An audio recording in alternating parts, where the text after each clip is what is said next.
It was exactly 4:32 in the morning when the heavy silence over the Persian Gulf was shattered by the rhythmic scream of three Saturn AL-41 engines.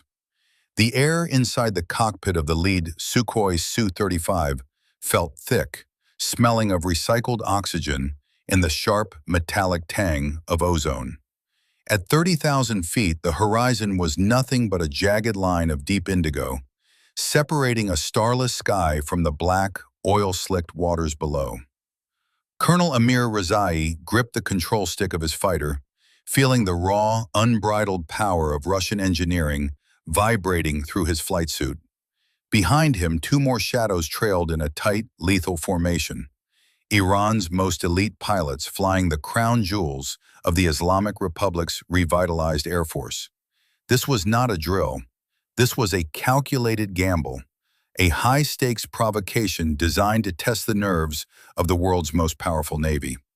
The radar screen in front of Rezai flickered, illuminating his face in a ghostly green glow.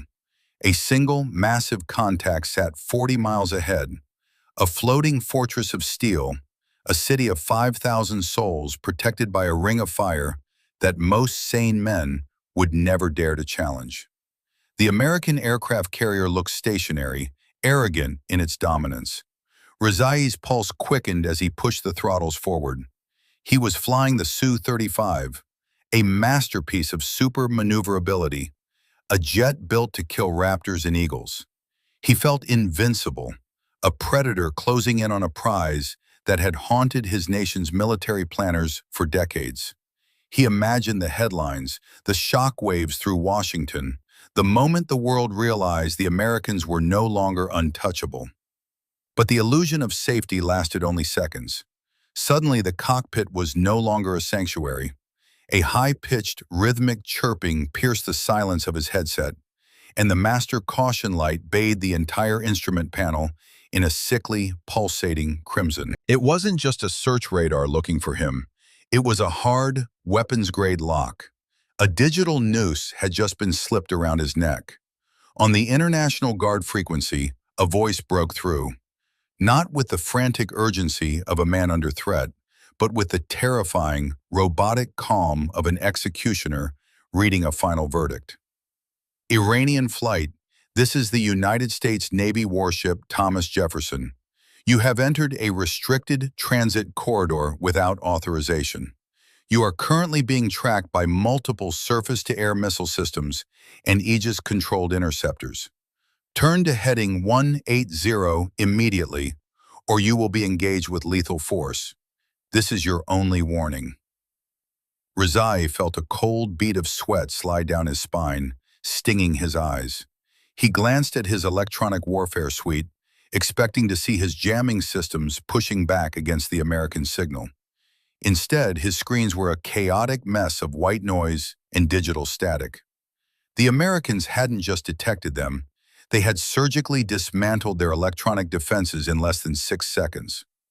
The three most powerful jets in the Iranian arsenal were flying blind, illuminated like targets on a firing range. The hunter had become the prey before even seeing the whites of the enemy's eyes. In the dark of the Combat Information Center deep within the carrier, men he could not see had already decided his fate. The duel hadn't even started, yet the Iranians were already staring into the abyss. For 40 years, the skies over Iran were a living museum of American aviation, a collection of aging F-4 Phantoms and F-14 Tomcats held together by smuggled parts and the sheer desperation of Iranian engineers. But by the spring of 2026, the paradigm had shifted. The alliance between Moscow and Tehran had forged a new, sharper blade. The delivery of the Su-35 Flanker E wasn't just a military purchase. It was a geopolitical middle finger to the West. These were not just planes. They were the apex predators of Eastern engineering. With their thrust vectoring engines allowing them to dance in the air like metallic ghosts, and the Irbis E radar capable of spotting a bird at 200 miles, Tehran believed they finally held the equalizer. In the high command bunkers of the Islamic Revolutionary Guard Corps, the strategy was clear: maximum pressure. The Iranian leadership didn't need to sink an aircraft carrier to win. They only needed to prove they could touch it. They wanted to show that the days of unchallenged American hegemony in the Persian Gulf were over. General Hossein Salami had stood before a map of the Strait of Hormuz only 48 hours prior, his finger tapping the blue expanse where the USS Thomas Jefferson was known to patrol. He knew that 3 Su-35s, equipped with the latest Russian-made anti-ship missiles, represented a threat that could not be ignored. "Let them see our shadow," the general had whispered to the pilots. "Let them feel the weight of our new wings. We will show them that the lion is no longer sleeping." The pilots selected for this mission were the chosen ones, men who had spent thousands of hours in the simulators of Russia's Far East. They believed the Su-35 was invincible. They had been briefed on the Aegis system, the American Naval Shield, but they were told that Russian electronic warfare suites would render the American sensors useless. They were fed a diet of bravado and technical superiority, convinced that their digital jamming would act like a cloak of invisibility. They didn't realize that they were being sent into a meat grinder, a tactical trap designed by the Pentagon decades ago for exactly this scenario. Tehran's gamble rested on a single, flawed assumption, that the Americans would hesitate. They banked on the idea that the White House would fear an escalation and order the carrier to back down. As Colonel Rezai pushed his Sukhoi closer to the carrier's outer defense perimeter, he wasn't just flying a fighter jet. He was carrying the pride of a nation that had been backed into a corner for half a century. But as the American electronic countermeasures began to boil his cockpit displays into a static-filled nightmare, the reality of the gamble became terrifyingly clear. The invincible flankers were suddenly nothing more than very expensive targets, drifting into a kill zone where the rules of engagement were written in blood and fire. Inside the belly of the USS Thomas Jefferson, 3 levels below the flight deck, the world of adrenaline and wind speed ceased to exist. Here in the Combat Information Center, known as the CIC, the air was chilled to a precise 68 degrees to protect the sprawling server racks that served as the carrier's brain. The lighting was a dim, tactical blue, casting long shadows over the faces of 20-something-year-old technicians who held the power of a small sun at their fingertips. This was the heart of the Aegis combat system, a multi-billion-dollar digital web that turned the surrounding ocean into a transparent chessboard. To the Iranian pilots, the sky felt vast and empty. To the American tactical action officer, the sky was a grid of mathematical vectors, and the 3 Su-35s were merely 3 flickering icons of impending doom. The Americans didn't wait for the Iranians to reach the line of death. They had been watching them since the moment their engines ignited on the tarmac at Bandar Abbas. High above the strike group, circling at 25,000 feet, an E-2D Advanced Hawkeye, the eye in the sky, had already shared the Iranian flight's altitude, speed, and fuel state with every ship in the fleet through a secure, high-speed data link. The carrier strike group was not a collection of individual ships. It was a single, predatory organism. The Ticonderoga-class cruisers and Arleigh Burke-class destroyers formed a lethal perimeter, their Spy-6 radars pulsing with enough energy to cook a bird in midair.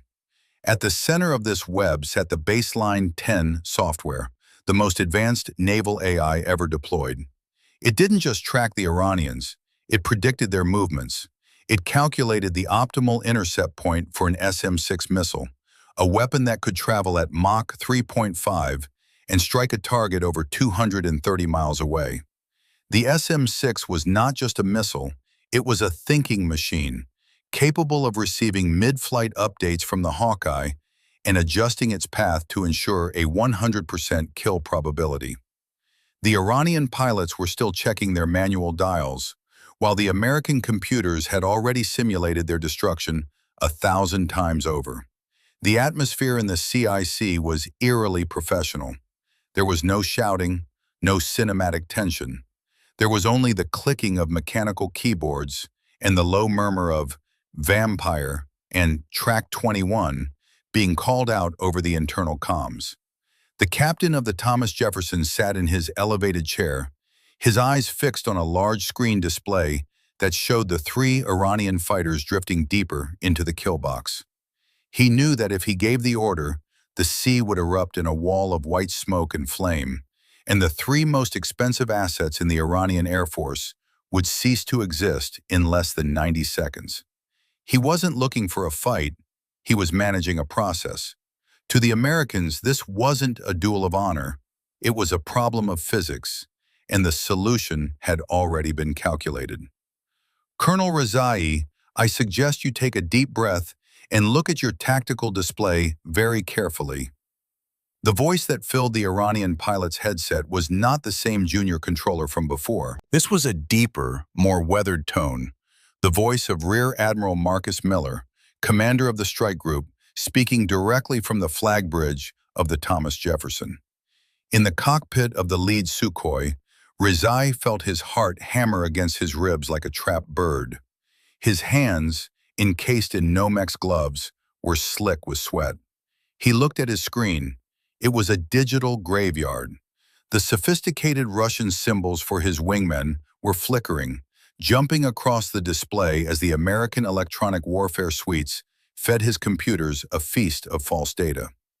You have exactly 45 seconds before my fire control computer completes the engagement sequence for 3 SM-6 missiles. Miller continued, his voice devoid of anger, sounding more like a professor explaining a terminal diagnosis.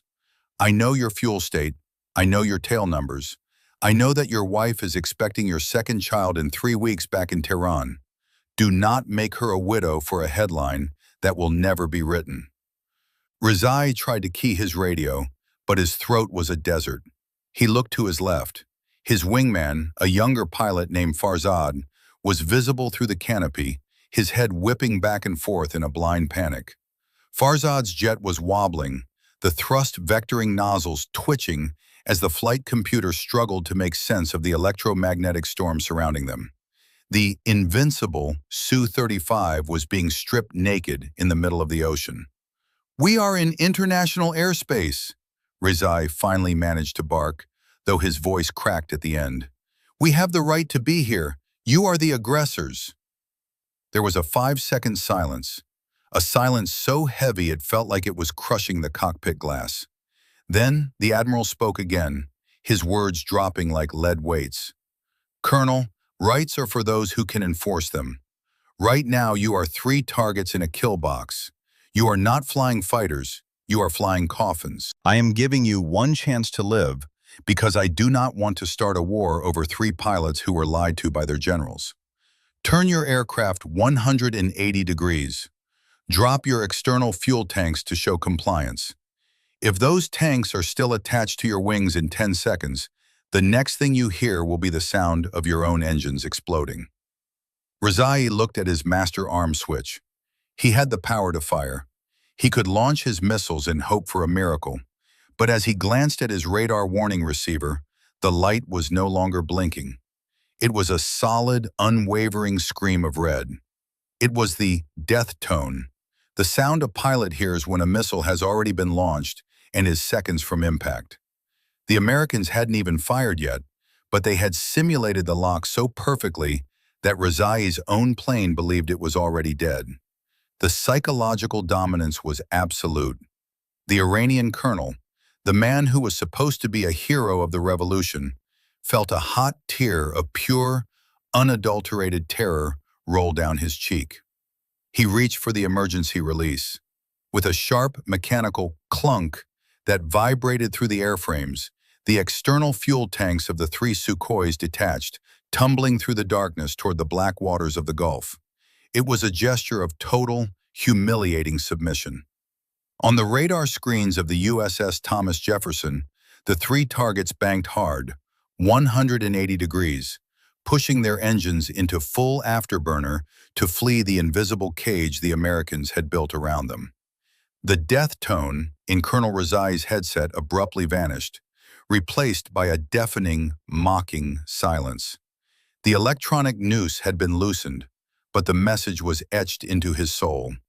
In the year 2026, bravado is no match for a digital god. As the Iranian jets streak back toward the safety of their coastline, the high command in Tehran watched their screens in stunned disbelief. Their invincible squadron had been neutralized without the Americans ever reloading a single vertical launch cell. The skirmish wasn't won with missiles, but with the absolute certainty of technological overmatch. This encounter proved a terrifying reality for the modern world. In the era of integrated carrier strike groups and AI-driven warfare, the distance between provocation and annihilation is measured in milliseconds. The Su-35, for all its maneuverability and Russian heritage, was left chasing shadows in a sky owned by the Aegis Shield. The world watched the declassified radar telemetry the following morning, seeing the three Iranian signatures turn and flee like frightened children. It was a masterclass in kinetic diplomacy, the art of winning a war before the first shot is even fired. For the U.S. Navy, it was just another Tuesday in the Persian Gulf. For the rest of the world, it was a reminder that the aircraft carrier remains the ultimate arbiter of international will, a floating piece of sovereign territory that carries its own law in its own sky. We are deeply grateful that you chose to spend your time with us today, exploring the high-stakes world of modern naval combat. Your support is what allows us to continue deconstructing these complex military scenarios and bringing you the latest insights into the technology that shapes our world. If you found this analysis valuable, we would be honored if you would consider subscribing to the channel and liking this video. Every bit of support truly helps us grow. We would also love to hear your perspective on this encounter. What do you think the future of aerial dogfights looks like in an age of such overwhelming electronic warfare? Please share your thoughts in the comments below.